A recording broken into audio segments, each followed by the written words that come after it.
Bonjour et bienvenue à ce cours d'eschatologie présenté par l'Église chrétienne évangélique En Chemin. Votre animateur, Réal Gaudreau, pasteur. Ce soir, jeudi 14 janvier 2021, nous voici rendus à la séance 17 de ce cours d'eschatologie biblique. Donc, ça me fait plaisir d'être là. Bienvenue à tous ceux qui ont pris l'habitude depuis septembre de suivre ces séances d'eschatologie. Donc, pour vous donner un peu le portrait de la fin de cette session, si je peux appeler ça de même, il reste probablement 3 séances. Ce soir, plus celle du 21 et celle du 28. Peut-être que ça pourrait s'étirer dans la première semaine de mars, mais c'est pas tout à fait clair pour moi selon le programme que je me donne là. Ça dépendra si on veut, de la nécessité ou de l'importance de certains sujets qui pourraient être des ajouts importants. Donc, il nous reste normalement... la semaine prochaine, on pourrait regarder toute la question d'Apocalypse 13 et le chiffre 666, la bête et la marque de la bête, qu'est-ce que c'est? Donc, on va explorer un peu ce champ d'études-là. Et la dernière séance du 28, qui serait la 19e, en fait, on va parler du retour de Jésus-Christ, appelé dans l'Écriture avènement ou parousie, et on va la distinguer de l'enlèvement de l'Église. Donc, on va parler d'enlèvement, avènement, retour de Christ. Donc, on fait un peu le ménage dans toutes ces expressions-là. On va essayer de comprendre de quoi il en retourne. On va parler du jugement de Dieu final. Donc, ça va finir sur la finalité des choses, en quelque sorte. À moins d'un revirement qui fait que des sujets vraiment majeurs apparaissent dans le radar, ça devrait se terminer à la 19e séance dans 3 semaines. Et ensuite, je vais commencer un autre cours par la suite que j'expliquerai un peu plus tard. Donc, voilà pour ça.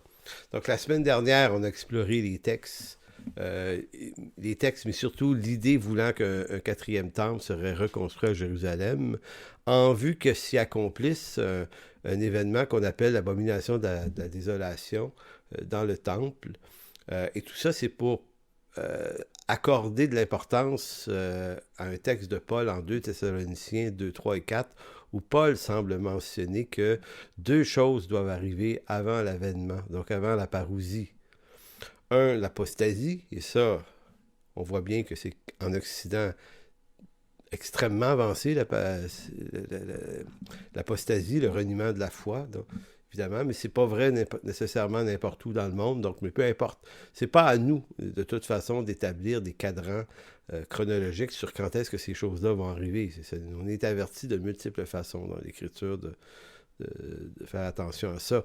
L'autre chose, c'est l'homme du péché. Paul dit l'homme du péché, celui qui s'élève contre Dieu, contre tout ce qui est de Dieu, se prétendant lui-même être Dieu. Donc, ce texte-là de 2 Thessaloniciens laisse paraître que Paul prévoit un temple dans lequel l'abomination de la désolation, à l'image d'Antioche d'Épiphane, se reproduirait encore une fois, donc une 3e fois en quelque sorte, puisque ça s'était produit avec Titus quelques années après que Paul ait écrit Thessaloniciens. Donc ici, on est dans un espèce de lieu où Paul parlait-il de Titus en 2 Thessaloniciens 2, 3 et 4, ou parlait-il d'un autre événement. Donc, je vais vous expliquer que c'est vraiment pas simple cette affaire-là, mais que lorsqu'on lit comme il faut 2 Thessaloniciens 2, 3 et 4, on n'a pas l'impression que Paul prévoit que l'événement va arriver exactement comme il est arrivé par Titus ou Antioche, mais on pense que Paul est plutôt en train de parler d'un individu d'une très très grande arrogance qui se compare à Antioche. Puisque Paul n'a pas en tête Titus, ça ne s'est pas produit encore. Mais il a en tête, comme tous les Juifs, Antioche d'Épiphane. Donc, il semble parler d'un homme, d'un personnage historique de même acabit que lui.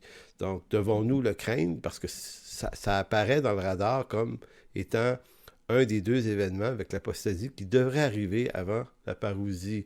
Maintenant, s'il apparaît, ce sera un personnage avec beaucoup de charisme. Sera-t-il des milieux politiques ou autre, on verra bien, on ne spécule plus là-dessus, ça arrivera quand ça arrivera, et quand ça arrivera, de toute façon, peu de temps lui est alloué, puisque le Seigneur va le détruire par le souffle de sa bouche. Donc, c'était en quelque sorte la rétrospective de ce qu'on a vu la semaine dernière. Cette semaine, au menu, la Grande Tribulation. La Grande Tribulation, événement qui est très important en eschatologie, notamment chez les prémillénaristes, dispensationalistes, on mise beaucoup sur un événement auquel on donne pratiquement devenu un nom propre, la Grande Tribulation. On va voir ça.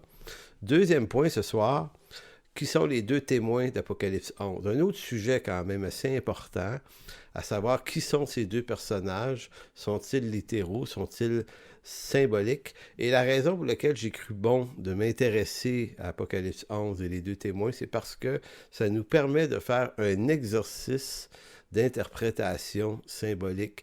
Ce texte-là est un de ceux qui s'y apprêtent le mieux. Et lorsqu'on fait cet exercice-là, on voit toutes les possibilités de compréhension du texte. Et on comprend également que l'approche littérale de l'existence de ces deux personnages-là, ça prend beaucoup de plomb dans l'aile si on regarde avec beaucoup de précision cette réalité-là. On verra ça tout à l'heure. Donc, commençons par la Grande Tribulation. Donc, chez les prémiles dispensationalistes, et pas tous en passant, mais généralement, la Grande Tribulation, c'est un nom qu'on donne à une période de l'histoire très précise où Dieu va juger les ennemis d'Israël et l'Antéchrist et les nations. Donc, tout à fait d'accord avec l'idée que Dieu, effectivement, va juger tous ces personnages-là.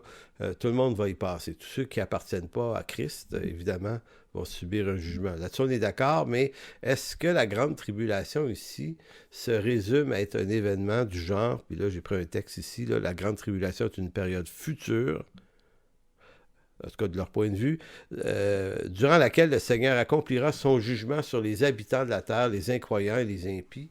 Et pour eux, Apocalypse 6 à 18. Donc, tous ces chapitres-là racontent de manière chronologique l'établissement de ce jugement à travers les sceaux, les trompettes et tout ça. Donc, pour eux, ce n'est pas des fresques qui reprennent le même type de jugement qui racontent, comme j'avais dit, il y a plusieurs séances, bénédiction de Dieu, le peuple de Dieu, jugement contre ceux qui attaquent le peuple de Dieu. Pour eux, ce n'est pas des fresques, c'est vraiment un élément historique et chronologique dans l'histoire de la fin des temps où Dieu va juger. Bon. La tribulation, selon eux, va durer 7 ans, suivant une interprétation qu'ils prennent dans Daniel 9, 24 à 27, dans Daniel en général, les fameuses 70 semaines de Daniel. Donc, pour eux, la Grande Tribulation correspond à la deuxième moitié des 7 semaines. Donc, de la façon dont certains voient ça, là, c'est comme si Israël signe un traité avec l'Antéchrist, sans savoir que c'est lui, en fin de compte, et que cette période-là, l'Église doit être enlevée avant, et quand ça arrive, il faut savoir que ça s'appellerait les 7 années de tribulation, mais on dit tribulation, mais au milieu des 7 semaines, après 3 ans et demi, le pacte est violé par l'Antéchrist. Et là, on rentre non plus dans la tribulation, mais dans la grande tribulation qui dure 3 ans et demi. Et là, Dieu déchaîne, si on veut, sa colère et son jugement contre l'Antéchrist et les ennemis d'Israël et ainsi de suite. Donc, c'est de cette façon-là qu'on explique, en quelque sorte, là, de façon classique, la Grande Tribulation. Donc, vous voyez, c'est un événement très précis dans l'histoire qui dure que quelques années sans plus. Donc, est-ce que les apôtres, ça c'est la question, est-ce que les apôtres soutiennent cette idée? C'est-à-dire, est-ce que les apôtres se voyaient eux-mêmes dans une période de tribulation ou voyaient-ils cette période dite tribulation pour des jours derniers, loin d'eux? Évidemment, on sait qu'il va y avoir un grand jugement final, là. C'est pas ça, en train de dire le contraire. Et ça, les apôtres l'affirment, évidemment. Mais est-ce que ce grand jugement final-là, est-ce que c'est ce qu'eux appellent persécution, tribulation ou grande tribulation? À ce qui me semble, moi, c'est que l'expression tribulation ou grande tribulation dans le Nouveau Testament est plutôt un terme générique générique et non spécifique à un moment précis d'histoire. Par générique, j'entends que c'est un mot usuel qui sert à expliquer différents moments de l'histoire d'Israël où il y a eu des tensions. Il faut savoir qu'Israël a souvent été persécuté et que pour les Juifs du premier siècle, qui sont utilisés par Dieu pour écrire le Nouveau Testament, je tiens à préciser qu'ils ont toujours en mémoire dans leur histoire l'événement tragique d'Antioche d'Épiphane, qui pour eux a été une grande tribulation. Mais il n'y a pas seulement eu celle-là. Là. Les Juifs en ont traversé des moments extrêmement difficiles. C'est un peuple extrêmement persécuté. Donc, la persécution et les tribulation qui est un mot en grec qui veut juste dire vivre de l'oppression. Hein. C'est ce que ça veut dire. Donc, ça fait partie de leur histoire. Donc, c'est pas clair que les apôtres voyaient ça comme un événement futur. Entre-temps, s'il y a des oppressions, on n'appellera pas ça des tribulations. Voyez-vous, c'est là que le concept prend un peu de plomb dans l'aile. Je vais vous donner un exemple. Si vous allez dans Apocalypse 2, Apocalypse 2, 21 et 22. Apocalypse 2, 21, c'est la lettre qui est écrite à l'église de Thyatire. C'est Dieu qui parle à l'église de Thyatire. Et vous allez voir qu'il est question ici de l'adultère. L'adultère qu'on faisait avec la fausse prophétesse Jézabel. Et il est écrit que ces gens-là seront jugés par une grande tribulation. Donc, verset 21, « Je lui ai donné du temps afin qu'elle se repentît, et elle ne veut pas se repentir de son impudicité. Voici, je vais la jeter sur un lit et envoyer une grande tribulation à ceux qui commettent adultère avec elle, à moins qu'ils ne se repentent de leurs œuvres. » Maintenant, quand Dieu dit qu'il va lancer une grande tribulation contre ceux qui commettent un adultère avec Jézabel, ici, il ne faut pas mêler les choses. Est-ce que la grande Jézabel, qui est une prostituée, est en rapport avec la grande prostituée plus loin qui séduirait les nations? Ou est-ce que c'est juste reprendre l'image de Jézabel pour l'Église de Thyatire? Parce qu'ici, c'est vraiment à l'Église de Thyatire à qui le jugement de la grande tribulation est annoncé. Donc ici, c'est Dieu qui juge son Église. Là, il ne juge pas Israël, la nation, il ne juge pas l'Antéchrist, il ne juge pas les ennemis d'Israël, mais c'est l'expression grande tribulation utilisée de façon générique. Générique veut dire que c'est une expression pour décrire à différents moments, des moments d'oppression, de tension, de persécution, de tribulation. Donc, ce n'est pas un événement historique. Donc, ici, grande tribulation, jugement de Dieu contre l'Église. Maintenant, si vous allez quelques chapitres plus loin, Apocalypse 7, 13 à 15. Apocalypse 7, 13 à 15, vous allez voir que la grande tribulation n'est plus un jugement contre une Église, mais la persécution contre l'Église. Donc, ici, la même expression grande tribulation, le persécuteur ou l'oppresseur, ce n'est plus Dieu, c'est les ennemis de l'Église. Comprenez-vous que l'expression grande tribulation va être utilisée dans le même livre, l'Apocalypse, par le même auteur, Jean, inspiré par le Seigneur, encore une fois, même expression grande tribulation. Dans Apocalypse 2, c'est Dieu qui envoie une grande tribulation sur ceux qui commettent adultère avec Jézabel, alors que dans Apocalypse 7, et voyez, verset 13, « Et l'un des vieillards prit la parole et me dit, « Ceux qui sont revêtus de robes blanches, donc les élus, les saints, qui sont-ils et d'où sont-ils venus? » Je lui dis, « Mon Seigneur, le sais-tu? » Et il me dit, « Ce sont ceux qui viennent de la grande tribulation. Ils ont lavé leurs robes et les ont blanchis dans le sang de l'agneau.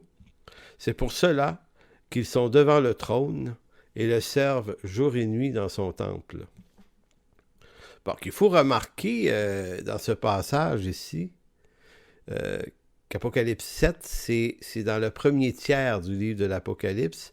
Et comme on avait dit, il y a des fresques. Déjà, un jugement a eu lieu, puis déjà la tribulation qui affectait les chrétiens. Donc, ceux qui ont été lavés dans le sang de l'agneau sont déjà dans la consolation du ciel. Je veux juste dire qu'en soi, le chapitre 7 montre déjà en lui-même l'existence réelle des fresques dans le livre de l'Apocalypse et non pas la chronologie du livre. Ça, c'est le premier point. Le deuxième, c'est que ceux qui ont lavé leur sang, qui ont blanchi leur robe dans le sang de l'agneau, ce sont des élus. Ici, le grand jugement ou la grande tribulation, c'est ce qu'ils ont subi de la part des ennemis de Dieu. Donc, l'expression grande tribulation qui était utilisée pour Thyatire comme un jugement de Dieu contre des croyants, au chapitre 7, ce n'est plus un jugement de Dieu contre des croyants, mais c'est une tribulation qu'ils ont subie de la part des impies, semble-t-il. Donc, l'expression grande tribulation est utilisée dans deux sens, complètement différents, mais toujours pour parler de troubles, d'oppression. Donc, c'est pour ça que je dis que grande tribulation semble avoir une consonance générique et c'est très important en herméneutique, celui qui doit donner le sens. Ce qui donne du sens aux expressions, c'est pas ce qu'on en pense, ce qu'on veut bien en penser selon des positionnements théologiques, c'est les textes. Donc ici, grande tribulation, reproduit dans deux textes, dans le même livre, ne s'applique pas du tout de la même façon. Donc, ça nous oblige à faire attention à l'usage qu'on fait de l'expression grande tribulation. Dans le Nouveau Testament, le mot tribulation est généralement synonyme de persécution, de jugement divin, d'oppression. En d'autres mots, il semble plutôt que le mot fait partie d'une famille de synonymes pour définir des temps difficiles. Est-ce que la grande tribulation ou les tribulations, c'est quelque chose de réservé pour la fin des temps? Dans le monde des apôtres, non. Ils sont eux-mêmes sous tribulation, sous persécution. Vous avez dans Acte 8, après la lapidation d'Étienne, c'est quand même assez important de le dire, là. Quand Étienne se fait lapider, c'est une persécution contre l'Église.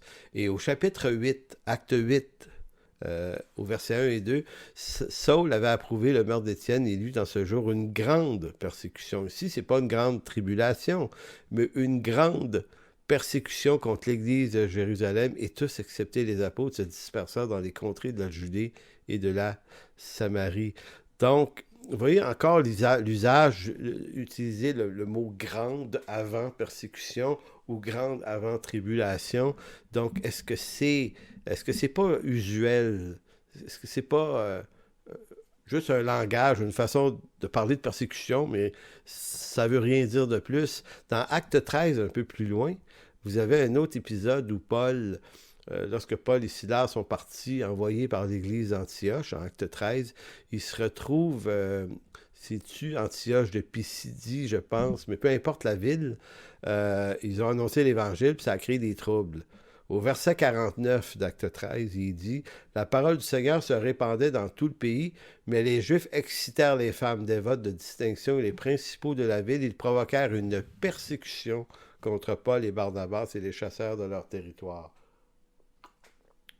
Évidemment, en ce qui concerne Paul, je ne vous ferai pas la nomenclature de tous les textes où Paul exprime à quel point la vie était dure pour lui. Dans 2 Corinthiens, il fait une liste de tous les outrages qu'il a subis pour le Seigneur, ne serait-ce que 5 fois 40 coups moins 1, mais des emprisonnements puis des privations de toutes sortes. Donc Paul se considérait comme en période de persécution, lui, en son temps. En tout cas, il était beaucoup, mais beaucoup plus persécuté que vous et moi. Ça, c'est très, très clair. Dans l'évangile de Jean, vous avez une déclaration de Jésus, une déclaration prophétique, verset 20-21. Jean 15, verset 20-21. Très intéressant. Souvenez-vous de la parole que je vous ai dite, le serviteur n'est pas plus grand que son maître. S'ils m'ont persécuté, ils vous persécuteront aussi. S'ils ont gardé ma parole, ils garderont aussi la vôtre, et ils feront toutes ces choses en mon nom, et ainsi de suite. Donc, Jésus lui-même annonce que les apôtres vont vivre sous l'oppression, les tribulations, les persécutions, et que ça va faire malheureusement partie de la vie de l'Église lorsqu'il sera, lui, parti, et après la Pentecôte et tout ça. Donc, est-ce qu'on en est surpris? Non. Et là, je vous lis rapidement deux derniers textes dans 1 et 2 Corinthiens. Donc, dans 1 Corinthiens 4, dans 2 Corinthiens 4. Attendez, est-ce que je me suis mêlé? Non, 1 Corinthiens 4, 11 à 13. 1 Corinthiens 4, 11 à 13, il est écrit « Jusqu'à cette heure, nous souffrons la faim, la soif, la nudité, nous sommes maltraités, errants, çà et là. Nous nous fatiguons à travailler de nos propres mains, injuriés, nous bénissons, persécutés, nous supportons, calomniés, nous parlons avec bonté. Et un peu plus loin, nous sommes devenus les balayures de ce monde, les rebuts de tout jusqu'à maintenant. » Écoutez, ce texte-là témoigne de la difficulté que les apôtres, la période apostolique, mais Paul en particulier, avaient à vivre leur foi, qui est, ma foi, une persécution puis une oppression presque continuelle. 2 Corinthiens 4, 8 à 12, Paul récidive en disant « Nous sommes pressés de toute manière, mais non réduits à l'extrémité, dans la détresse, mais non dans le désespoir, persécutés, mais non abandonnés, abattus, mais non perdus, et ainsi de suite. » Ça continue pour dire qu'on porte dans nos corps, dans notre chair mortelle, la mort agit en nous et la vie agit en nous. Vous voyez, c'est tout le texte de 2 Corinthiens 4, 8 à 12, qui encore là témoigne de la qualité des persécutions et des tribulations qu'on rencontrait. L'apôtre Paul va dire ailleurs, si vous marchez avec Dieu, vous aurez des tribulations. Donc le mot est continuellement utilisé. Et je termine cette première partie sur la grande tribulation ou les tribulations par Apocalypse 1, 9, qui de façon très très nette montre l'apôtre Jean qui s'adresse aux 7 églises de l'Apocalypse. Et faut-il se rappeler que les 7 églises témoignent de probablement l'histoire universelle de l'Église. À travers ces 7 églises-là, c'est un peu toute l'Église qui est là, bien que ces 7 églises existaient littéralement. Il leur dit, Apocalypse 1.9, « Moi, Jean, votre frère, qui est part avec vous à la tribulation et au royaume et à la persévérance en Jésus, j'étais dans l'île appelée Patmos à cause de la parole de Dieu et du témoignage de Jésus. » Donc, Jean se considérait, lui et les 7 églises, comme en période de tribulation. C'est quand même assez éloquent de voir que le livre d'où on tire le concept d'une grande tribulation pour des jours futurs, et dans ce même livre, le livre qui confirme que ce n'était pas futuriste, mais que c'était présent, c'était contemporain au monde des apôtres. Avant eux, pendant eux, pas avant eux, mais avant Jean, pendant le règne, si on veut, la période de Jean, qui a vécu un peu plus vieux que les autres, et après lui. Donc, les saints qui ont lavé leur robe dans le sang de l'agneau, en Apocalypse 7, sont ceux-là même qui ont eu part à la tribulation dont j'en parle dans Apocalypse 1.9. Vous comprenez le lien que je fais, là? C'est Apocalypse 1.9, on annonce, Jean, est-ce que je vais... Ouais. Jean annonce, déclare qu'on est en période de tribulation dès le 1er siècle. Dans Apocalypse 7, qui est écrit à la même séquence, Jean montre que ceux qui vont être persécutés par les tribulations vont être recueillis dans la présence de Dieu et ils vont recevoir une robe blanche, blanchie, et qu'ils auront été eux-mêmes lavés dans le sang de l'agneau. Donc, vous voyez toute la question de la rédemption. Voilà pour ce premier point ce soir. Si vous voulez bien maintenant, tournez dans Apocalypse 11, 1. Apocalypse 11.1, 11.1, mais en fait une partie du chapitre, on va devoir prendre le temps de lire un bon bout du chapitre. C'est toute la question des 2 personnages souvent très énigmatiques, bien connus sous le nom des 2 témoins. Ces 2 témoins, 2 évangélistes, 2 prophètes qui annoncent l'évangile, il leur arrive des péripéties. Et je veux juste vous mettre un cadre... avant qu'on le lise, là, des fois ça oriente un peu la lecture, je ne veux pas mettre une teinte trop forte. Je veux juste vous faire remarquer certains éléments. C'est que ces hommes-là possèdent des pouvoirs que jamais aucun homme ne possède. Ils peuvent cracher du feu de leur bouche, ce qui est biologiquement impossible. Maintenant, c'est trop facile de dire par littéralisme que ça se peut pas, mais là, ça va se pouvoir parce que c'est comme ça que c'est écrit. Écoutez, Dieu a créé un monde, le nôtre, un monde naturel qui répond à des lois naturelles. Donc, des hommes qui crachent le feu, ça se peut pas. Et Dieu ne fait pas cracher du feu aux hommes. Mais il y a des images. Donc, on doit capter la qualité des images. Donc, si on se met à interpréter littéralement des images chargées de symboles pittoresques, ben, on arrive à des contresens, comme on disait un peu plus tôt dans la session, ces créatures avec des yeux en dedans, des yeux en dehors, c'est qui n'existe pas, et ça n'existera pas dans un futur proche. Ce sont des images, et si on peut capter la valeur du symbole et de l'image derrière la déclaration, ben, on en retire beaucoup plus que simplement vouloir se barrer les pieds dans un littéralisme étroit qui fait que ça perd du sens. Vous allez voir qu'il arrive des choses à ces hommes-là qui ne peuvent pas arriver normalement à des hommes. Maintenant, si ça ne peut pas arriver naturellement, si littéralement ça ne se peut pas, c'est donc que le symbole vient à notre secours pour les comprendre. Verset 1, « On me donna un roseau semblable à une verge en disant, « Lève-toi et mesure le temple de Dieu, l'autel et ceux qui y adorent. Mais le parvis extérieur du temple, laisse-le en dehors et ne le mesure pas, car il a été donné aux nations. Et elles fouleront aux pieds la ville sainte pendant 42 mois.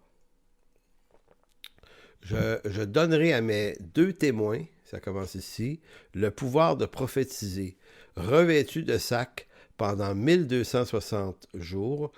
Ce sont les 2 oliviers et les 2 chandeliers. Retenez, très important, 2 oliviers, 2 chandeliers. C'est Jean lui-même qui crée le symbole. On n'a pas besoin d'essayer de créer du symbole.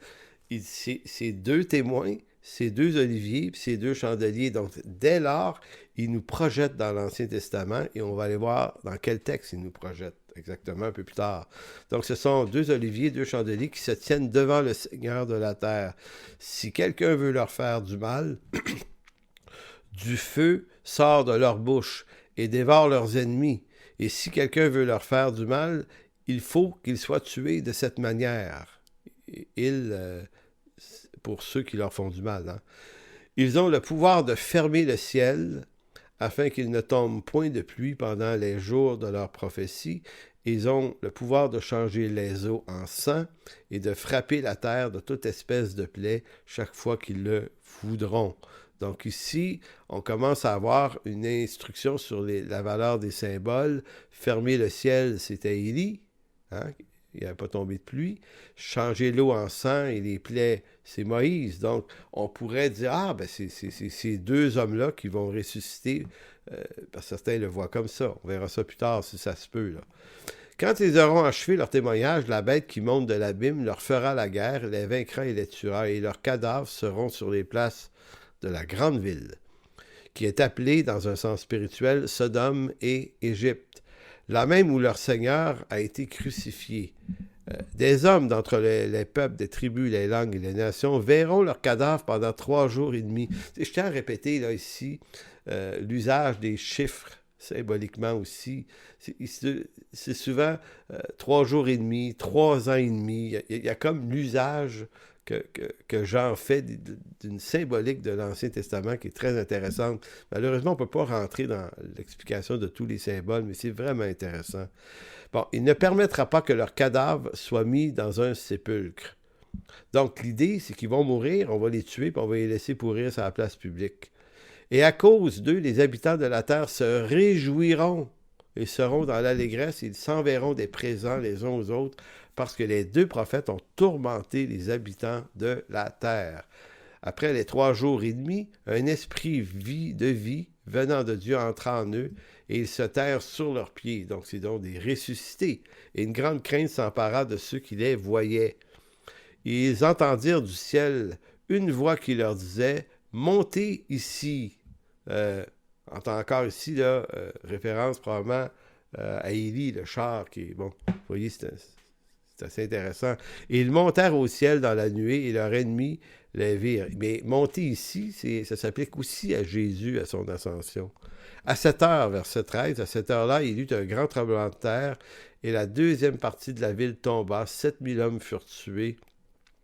dans le tremblement de terre, et les autres furent effrayés et donnèrent gloire à Dieu. Donc, rapidement, encore une fois, là, vous voyez l'usage du chiffre 7, 7000, pas 8000, pas 6000, mais 7000. Donc, encore là, on voit l'écho des symboles qui retentissent à travers le texte. Donc, il faut se souvenir, encore une fois, j'ai souvent insisté là-dessus, que les genres littéraires sont très, très importants. Jean écrit suivant un genre littéraire apocalyptique qui fait appel à beaucoup d'allégories, de symboles, d'images et ainsi de suite. Très important de ne pas perdre ça de vue pour Apocalypse 11 si on veut faire un exercice de compréhension. Donc, chez les Prémiles, les deux témoins, on les regarde comme des individus littéraux. Donc, c'est deux personnages humains qui vont exister.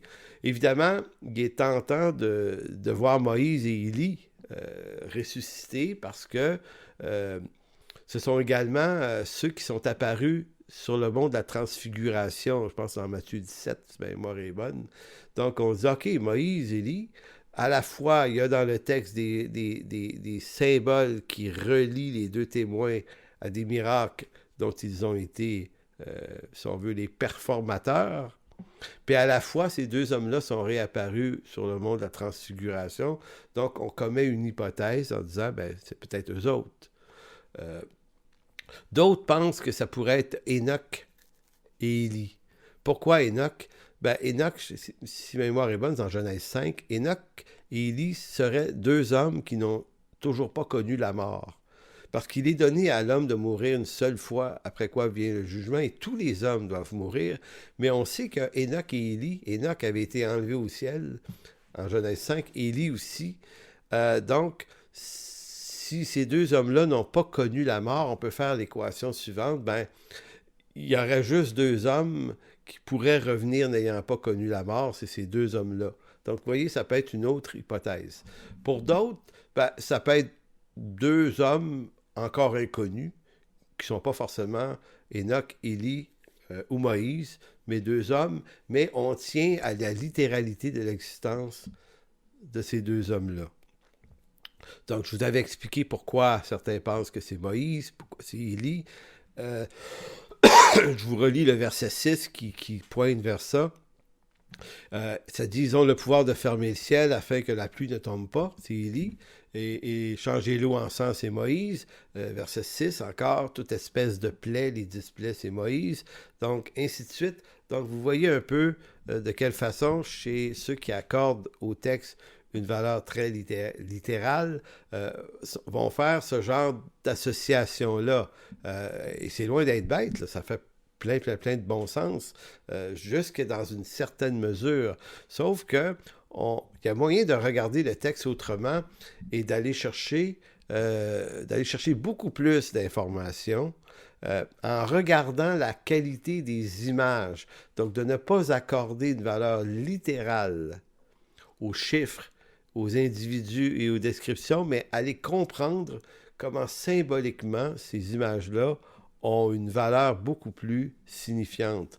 Donc, pour ceux qui approchent le texte en le regardant, en observant ces allégories, on va voir les deux témoins ne sont pas nécessairement des personnes au sens littéral du terme, mais une représentation de l'Église persécutée qui, par allégorie, se présente comme des prophètes qui parlent de la part de Dieu. On va expliquer ça, là, parce qu'ici, là, peut-être vous allez dire « Ah, ça ne fait pas tout à fait de sens ». Oui, parce que les deux témoins, dans leur description, dans la description qui est faite d'eux, ce sont des gens qui meurent et qui ressuscitent.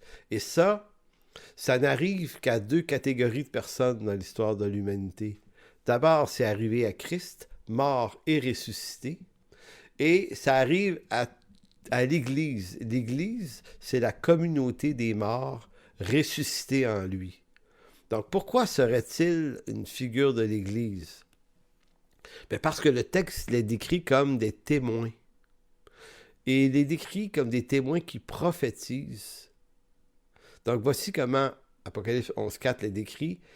Ça les décrit comme étant deux oliviers. Ce sont les deux oliviers et les deux chandeliers qui se tiennent devant le Seigneur de la terre. Comme j'ai dit un peu plus tôt, on n'a pas besoin de forcer le texte pour le rendre allégorique. C'est Jean qui le fait lui-même. Il dit, ce sont deux témoins. Les deux témoins, ce sont des oliviers, des arbres. Et des chandeliers, chandeliers, vous savez ce que c'est. Ici, non pas 7 chandeliers, au sens menorah du terme, mais ce sont 2 chandeliers. Dès qu'il est question de chandelier dans le livre de l'Apocalypse, on doit en référer à la signification qu'en donne le chapitre 1. Donc, que signifie chandelier dans le langage de Jean? Dans le langage de Jean. Pour ça, il suffit d'aller dans le... J'ai oublié la référence. C'est dans Apocalypse chapitre 1, verset 20. Oui, c'est ça. La référence, c'est Apocalypse 1, 20. Le mystère des 7 étoiles, nous dit Jean, dans Apocalypse 1, 20. Le mystère des 7 étoiles que tu as vu dans ma main droite et des 7 chandeliers d'or. Les 7 étoiles sont les anges des 7 églises et les 7 chandeliers sont les églises. Donc, c'est Jean qui le dit. Donc, on ne peut pas vouloir comprendre l'Apocalypse 11 sans le définir, le comprendre à travers le code que Jean nous donne au chapitre 1 de ce même livre. Il dit, le chandelier, c'est les églises. Donc, déjà, ça vient de détruire l'idée que ce serait Moïse, Enoch ou Élie ou des personnages de l'Ancien Testament qui reviendraient à la vie. Hein? Donc, le chandelier de l'Apocalypse, ici, reprend l'image en partie de la menorah de l'Ancien Testament qui éclairait l'intérieur du temple, mais qui maintenant représente à la fois Jésus-Christ, lumière du monde qui éclaire tout homme. C'est Jean 1,9 qui le dit là, dans son évangile. Il dit « Cette lumière était la véritable lumière qui, en venant dans le monde, éclaire tout homme. » Mais c'est aussi à la fois l'Église. C'est aussi à la fois l'Église elle-même qui, par la sainte présence du Christ au milieu d'elle, devient lumière et témoignage de la lumière en ce monde. Donc, quand on parle de chandelier, on parle de lumière. Maintenant, qu'est-ce que le reste de l'Écriture a à nous dire sur la lumière? Qui est la lumière? Comme je vous ai dit, Jésus est la lumière du monde. Jean 1, vous n'avez aucun doute là-dessus, c'est dit de multiples façons. Il est le ménorah. Le ménorah, il est en quelque sorte l'accomplissement de ce que voulait dire le chandelier dans l'Ancien Testament. Il devient lumière non pas à l'intérieur du temple, mais lumière pour toute l'humanité. Mais en Matthieu 5, 14 et 16, Matthieu 5, 14 et 16, Jésus nous annonce quelque chose de surprenant. Matthieu 5, 14, « Vous êtes la lumière du monde. » En parlant de qui? Les apôtres. Mais à travers eux, probablement l'Église. Il dit, « Une ville située sur une montagne ne peut être cachée, et on n'allume pas une lumière pour la mettre sous le boisseau, mais on la met sur le chandelier. Et elle éclaire tous ceux qui sont dans la maison, que votre lumière luise ainsi devant les hommes, afin qu'ils voient vos bonnes œuvres, et ainsi de suite. » Donc, c'est Jésus qui interprète maintenant l'idée que cette lumière qu'il est lui, pour tous les hommes, devient dans son Église, parmi son peuple, les rachetés de la Nouvelle Alliance, ils deviennent eux-mêmes une lumière. Donc, vous voyez que si on revient à Apocalypse 11, les 2 témoins sont 2 porteurs de lumière, 2 chandeliers, donc ça fit avec l'idée que c'est à la fois une image de Jésus et à la fois une image de l'Église. L'apôtre Paul va inciter dans la même direction en Éphésiens 5, 8 à 9. Il va dire, « Autrefois, vous étiez ténèbres, et maintenant, vous êtes lumière dans le Seigneur. Marchez comme des enfants de lumière, car le fruit de la lumière consiste en toute sorte de bonté, de justice et de vérité. » Donc, en 2 versets, dans Éphésiens 5, 8 et 9, Paul place le mot « lumière » à 3 reprises. Ça montre à quel point on est effectivement de l'avis de Jésus, de Matthieu et de Jean et de Paul, l'Église est lumière aussi en ce monde par son témoignage. Et là, souvenez-vous que Apocalypse 11 utilise le mot « témoin ».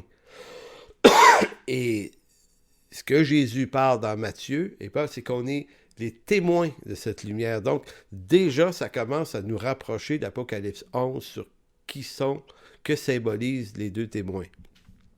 Donc, on pourrait hypothétiquement dire que les 2 témoins chandeliers sont Christ et son Église, parce que dans le texte, et là je dis hypothétiquement, là, j'aime garder l'idée que ce sont des hypothèses, je ne veux pas les dogmatiser parce que moi je pense que l'Apocalypse c'est un livre difficile à comprendre, donc éclairons-nous le mieux possible, mais savoir rester dans l'hypothèse, c'est une façon de rester prudent. Donc, on pourrait hypothétiquement dire que les deux témoins, chandeliers, sont Christ et son Église, parce que dans le texte, parce que le texte d'Apocalypse 11 parle de mort et de résurrection et de montée vers le ciel. Phénomène qui arrive à deux seules entités dans l'histoire et le scénario eschatologique, c'est-à-dire Christ lors de son ascension et l'Église lors du retour de Christ qui va être enlevé. C'est assez intéressant. Et là, je vous relis le verset 7 à 12 d'Apocalypse 11, juste pour... vous allez voir comment ça peut changer la façon dont on le voit. Verset 7. « Quand ils auront achevé leur témoignage, donc qui sont appelés à témoigner?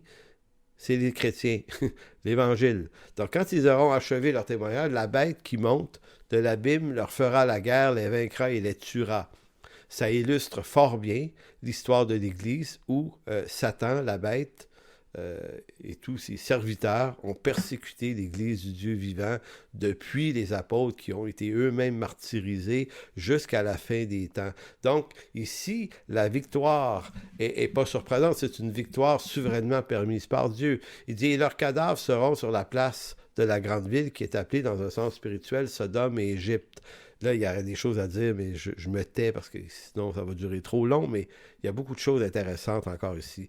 Là même où leur Seigneur a été crucifié. Les hommes d'entre les peuples, les tribus, les langues et les nations verront leurs cadavres pendant 3 jours et demi et ils ne permettront pas que leurs cadavres soient mis au sépulcre, et à cause d'eux, les habitants de la terre se réjouiront et seront dans l'allégresse. Ils s'enverront des présents les uns aux autres, parce que les 2 prophètes ont tourmenté les habitants de la terre. En quelque sorte, là, sans rentrer dans les détails, il y en a tellement de détails très riches ici, mais vous voyez très très bien que l'Église, qui est le témoignage de l'Évangile par le Christ qui l'habite, est un message persécuté, qui est refusé. Quand on le détruit, il dit que les habitants de la terre s'en réjouissent. Ça correspond assez bien au rôle des persécutions et des tribulations dont on a parlé au début du cours.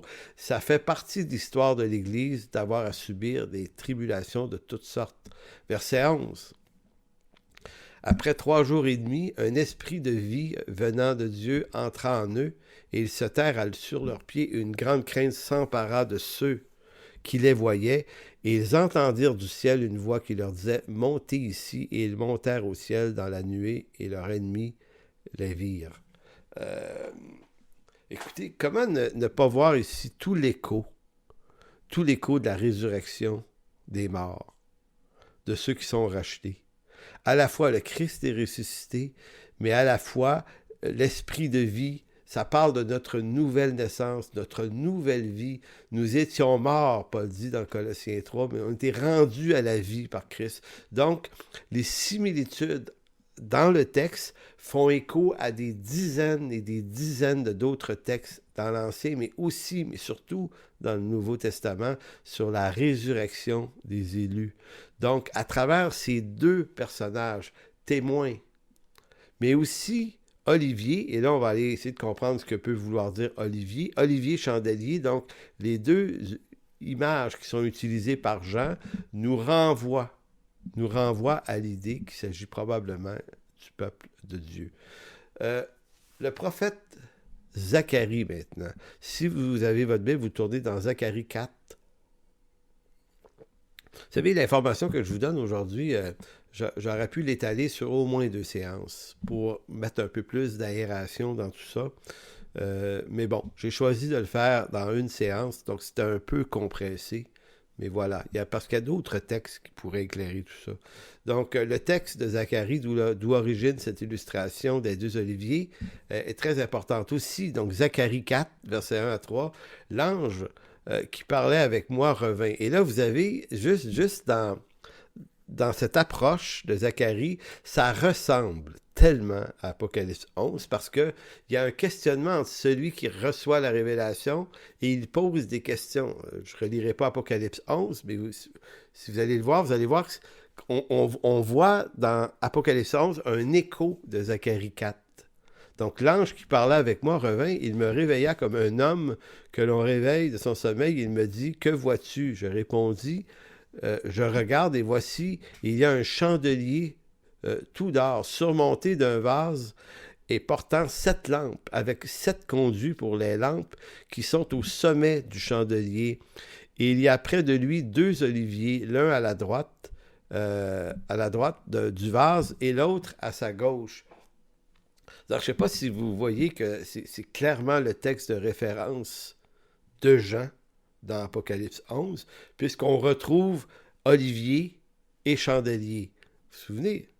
Dans Apocalypse 11, on a dit les 2 témoins, c'est 2 oliviers et 2 chandeliers. Donc, l'occurrence nous ramène forcément dans Zacharie 4, 1 à 3. Donc, à la fin du chapitre 4, parce que j'aurais pu vous lire le chapitre 4 au complet, l'ange déclare à Zacharie que les 2 oliviers représentent l'onction.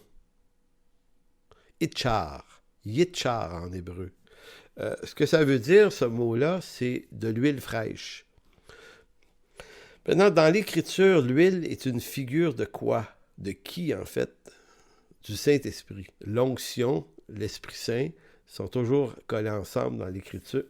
Donc, les 2 oliviers représentent l'onction, c'est-à-dire, mais ils sont décrits dans Zacharie 4 comme des conduits qui transportent l'huile de l'olivier vers le chandelier. Pourquoi un olivier? Parce qu'on parle d'huile et l'huile venait des oliviers, des olives. Donc, c'est un peu comme si l'image que vous avez 2 oliviers sur lesquels étaient branchés, on voit ça au Québec ici, là, avec le sucre d'érable, on branche des chalumeaux dans des arbres, on fait couler la sève, c'est un peu la même chose ici. C'est comme si l'huile coule de 2 oliviers et vient alimenter les 2 chandeliers. Donc, on est ici dans une image de l'onction que Dieu donne à son Église dans cette nouvelle réalité de la Nouvelle Alliance. C'est l'Esprit Saint qui devient la fourniture de l'onction des siens, de ceux qui appartiennent à Dieu. Zacharie 4.11, un peu plus loin dans le même chapitre. Je pris la parole et je lui dis, mais que signifient les 2 oliviers à la droite du chandelier et à sa gauche? Je pris une seconde fois la parole et je dis, que signifient les 2 rameaux d'olivier? Ils sont près des 2 conduits d'or où découle l'or. Il me répondit, je sais, ne sais-tu pas ce qu'il signifie? Je dis non, mon Seigneur. Et il dit, ce sont les 2 oins qui se tiennent devant le Seigneur de toute la terre. Donc, les 2 témoins, qui sont 2 oliviers et qui sont 2 chandeliers, ici deviennent les 2 oins. Il y a toutes sortes de façons d'essayer d'imaginer l'image des 2 oins. Je ne vais pas dogmatiser là-dessus. Proposons des images. Une qui nous vient à l'esprit, c'est que dans la Trinité, Père, Fils et Esprit Saint, si vous regardez l'ordonnance des choses, Christ est le oint de l'Éternel, est certainement un oint de l'Éternel de façon très claire, et Christ, dans l'Évangile de Jean, chapitre 14, 15 et 16, annonce la venue du Paraclet, le Consolateur, qui est l'autre oint de l'Éternel. Donc, des personnes de la Trinité, il y en a 2 qui sont ici. Ça ne veut pas dire là, que le Père n'est pas métaphysiquement présent partout, mais ça veut dire que dans l'interaction avec les humains, il y a Christ et le Saint-Esprit. Donc, on pourrait voir dans les 2 oints qui se tiennent devant le Seigneur de toute la terre, on pourrait penser au Fils et au Saint-Esprit. On pourrait. Donc, on peut voir dans cette image de Zacharie aussi une description de l'œuvre de Christ en son Église qui montre le chandelier approvisionné par 2 conduits qui prennent leur source directement des 2 arbres oliviers, qui dans l'image peuvent nous ramener aussi, et là, c'est une autre possibilité, c'est juste une hypothèse, peuvent nous ramener aux sources de la Genèse où il y avait aussi 2 arbres. Parce que c'est intéressant, parce que pourquoi 2, pourquoi pas 3, pourquoi pas 1, mais pourquoi 2? Ben parce que dans la Genèse, la chute, est l'occasion de deux arbres. L'arbre de la vie, puis l'arbre de la connaissance du bien et du mal. Je ne suis pas sûr là, de l'occurrence ici. Là. Je fais juste l'amener comme une probabilité quelconque. Mais les deux arbres du Jardin d'Éden, l'un, l'arbre de vie, l'autre, la connaissance, mais un de ces deux arbres-là a produit la mort par la désobéissance d'Adam. Vous vous souvenez de ça? Maintenant, c'est intéressant d'imaginer que l'Apocalypse et Zacharie nous représentent deux arbres, deux oliviers, mais cette fois-ci, les deux procurent la vie. Donc, ça montre toute l'œuvre de la rédemption et de la réparation de la chute. Donc, dans l'ère messianique, de l'arbre ne vient plus la malédiction du péché, mais de l'arbre maintenant vient l'onction de la vie de Dieu qui fournit aux témoins et aux deux chandeliers la lumière qui éclaire le monde. Maintenant, intéressons-nous au concept de ce que c'est un témoin, parce que ils ne sont pas appelés n'importe comment, ces hommes-là, ils sont appelés des témoins. Donc, qu'est-ce que Jésus, lui, appelle être? À qui Jésus a-t-il appelé être ses témoins? Ben, l'Église, ses apôtres. Dans Acte 1,18, il a dit, ben, vous recevrez une puissance, le Saint-Esprit qui survenant sur vous, et vous serez mes témoins à Jérusalem, dans toute la Judée, la Samarie, jusqu'aux extrémités de la terre. J'ai dit 18, mais c'est 8, là. Donc, Jésus a lui-même défini dans son herméneutique ce que lui appelle témoin, c'est les apôtres, et à travers eux, on peut présumer l'Église. Hein? Donc, témoin, Église, témoin, apôtre. Par ces deux témoins que la bête attaque, Jean réfère à la vision de Daniel 7, selon certains exégètes. Là. La bête qui attaque les oins, si on veut, les témoins. Daniel 7, 21 va dire « Je vis cette corne faire la guerre aux saints et l'emporter sur eux, jusqu'au moment où l'Ancien des jours vint donner droit aux saints du Très-Haut.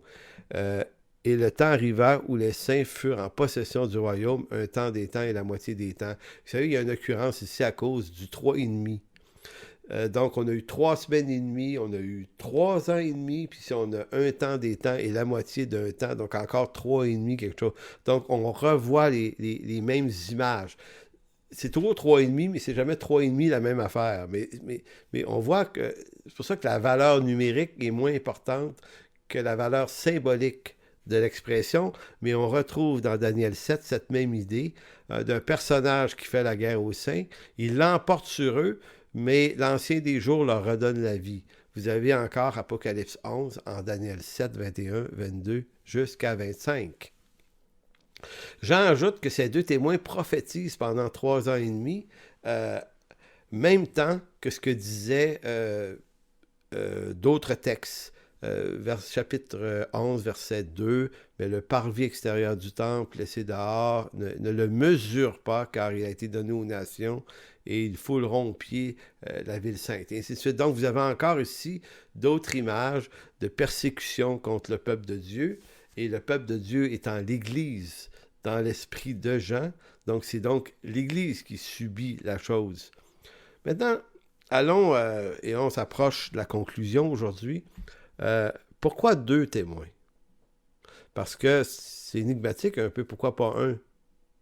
Si ça va être juste la figure du oint de l'Éternel, ça peut être une figure de Jésus seulement, mais pourquoi y a-t-il 2 oints?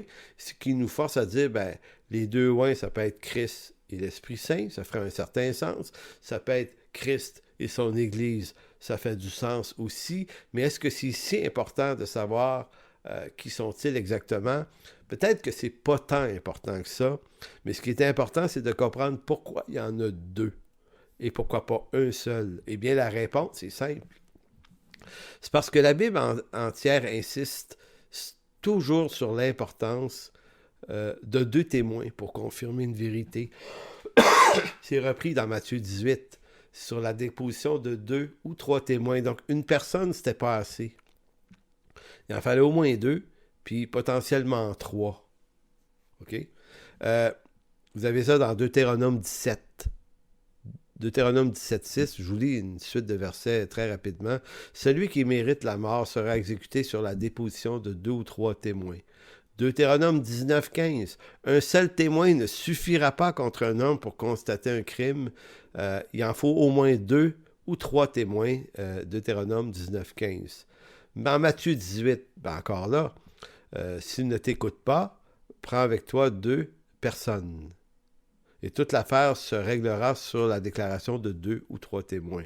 Dans Luc 10, après cela, le Seigneur désignant encore 70 autres disciples, 70, encore là, on voit la valeur symbolique des chiffres, il les envoya, vraiment en passant, il les a envoyés au nombre de 70. Mais pourquoi 70? À cause de la valeur symbolique. C'est pour ça que certains ont dit « Ouais, mais si c'est symbolique, il n'y a rien de littéral. » C'est pas ça que ça veut dire. Ça veut dire que des choses littérales arrivent avec l'usage de précision, de chiffres, mais les chiffres révèlent plus que le nombre numérique. C'est ça qu'on cherche à dire. Donc, mais le Seigneur a envoyé 70 personnes, mais il ne les a pas envoyés un seul, ils étaient 2 par 2. Pourquoi? Parce que c'est toujours l'idée que le témoignage doit être amené par 2 témoins. 2 Corinthiens 13,1, Paul va dire « Je vais chez vous pour la 3e fois, toute l'affaire se réglera sur la déclaration de 2 ou 3 témoins. » Donc, au mot témoin est toujours associé le chiffre 2. C'est ça qui est intéressant. Paul va dire en 1 Timothée 5 « Ne reçois pas d'accusation contre un ancien si ce n'est par la déposition de 2 ou 3 témoins. » Luc 24,4 « Comme elle ne savait que penser de cela, voici 2 hommes leur apparurent en habits resplendissants. » Ça, c'est à la résurrection de Christ. Il y a 2 personnages qui sont apparus à Marie dans des habits, 2 témoins. Luc 24,13 « Et voici, ce même jour, 2 disciples allaient à un village nommé Emmaüs. » Encore une fois, ils rencontrent le Seigneur qu'ils ne reconnaissent pas maintenant, mais c'est pas un homme seul, ils sont 2 témoins à être témoins de la résurrection de Christ. Donc, pourquoi Apocalypse 11 nous parle de 2 témoins et non pas 1 ou 4, 5 ou... parce que l'Écriture reste cohérente avec elle-même. Dès qu'il est question de témoins, c'est au moins 2. Donc, les 2 témoins représentent probablement l'Église. Ces 2 témoins du verset 4 sont présents sur la terre et sont décrits comme étant en même temps dans le ciel, ce qui ressemble à la fois aux croyants. On est en Jésus-Christ, assis dans les lieux célestes, devant le Seigneur, mais à la fois ici sur terre. Donc, c'est pour ça que le verset 4 dit « Ce sont les 2 oliviers et les 2 chandeliers qui se tiennent devant le Seigneur de la terre. » Donc, ils sont comme déjà devant le Seigneur, mais à la fois, ils sont sur la terre. C'est ce qui décrit un peu notre condition de croyant. Olivier et chandelier sont des objets qui étaient également des objets qui étaient dans le temple de Dieu, qui étaient très, très saints pour Dieu. Donc, présence de Dieu. Certains vont dire que les 3 ans et demi que dure leur témoignage fit avec la durée du ministère de Jésus sur terre. Il est mort et ressuscité, tout comme les témoins. Donc, l'image d'Apocalypse 11 montre peut-être également le ministère terrestre qui, lui, littéralement, a duré 3 ans et demi. Donc, Jean récupère cette donnée-là. La mort des 2 témoins par attaque de la bête préfigure aussi le monde de Satan qui attaque l'Église pour la faire taire, mais qui, au bout de la course, ceux qui composent cette Église ressuscitent en nouveauté de vie par la vie de l'Esprit qui est présent. Donc, dans Apocalypse 11, toujours dans le après les 3 jours et demi, un esprit de vie venant de Dieu entre en eux et se terre sur leurs pieds. Est-ce que vous ne voyez pas ici la résurrection par l'Esprit Saint qui nouvelle naissance, nous redonne accès à cette nouvelle vie? Le mot « esprit » est utilisé, il est envoyé par Dieu. C'est exactement ce que Jean fait dire à Jésus dans Jean 14, 15, 16. Il doit venir, il dit « Vous êtes avantageux qu'il vienne » parce que c'est lui qui produit cette nouvelle vie. On entend également dans Apocalypse 11 une réalité d'Ézéchiel. Ézéchiel 37, la vallée des ossements. Là. Ézéchiel 37, 4 et 5, il dit « Il me dit, prophétise sur ces eaux, et dis-leur, ossements desséchés, écoutez la parole de Dieu, ainsi parle le Seigneur l'Éternel à ces eaux. Voici, je vais faire entrer en vous un esprit et vous vivrez. » Donc, vous avez Ézéchiel 37 qui prophétise la vie de l'esprit, qui redonne la vie. Vous avez Jean dans son évangile qui en parle à travers les paroles de Jésus, et vous avez Jean à nouveau dans Apocalypse 11 qui ramène toute l'idée de la nouvelle vie en Christ. Donc ça fait en sorte que les témoins ressemblent, les deux témoins ressemblent beaucoup plus en soi, sont une symbolique de l'Église et probablement pas nécessairement des personnages tout à fait littéraux. Donc, en conclusion, l'approche allégorique nous livre davantage d'instructions sur qui sont les deux témoins.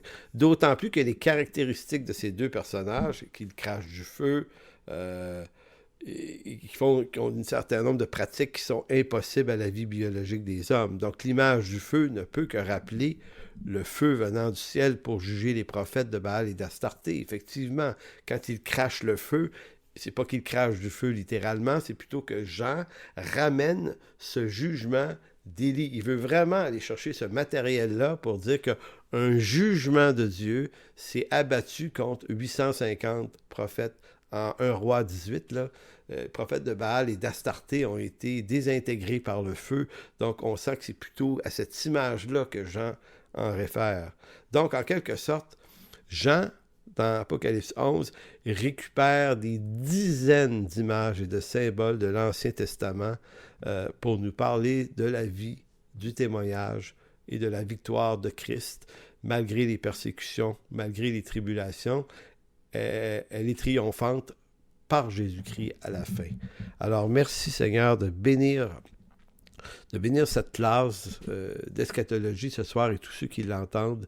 Et merci Seigneur de nous instruire dans ta parole, de nous montrer des fois des choses qui ne sautent pas aux yeux à première vue, mais lorsqu'on y porte attention, on découvre une multitude de trésors qui enrichissent nos vies et nos cœurs. Merci Père. Amen. Donc, vous êtes donc conviés à la séance 18 la semaine prochaine. Très certainement, un des sujets les plus forts de l'Apocalypse, le chiffre de la bête et sa marque. Donc, je vous laisse d'ici là, que Dieu vous bénisse. Pour toute information, n'hésitez pas à communiquer avec nous à info@église-en-chemin.com.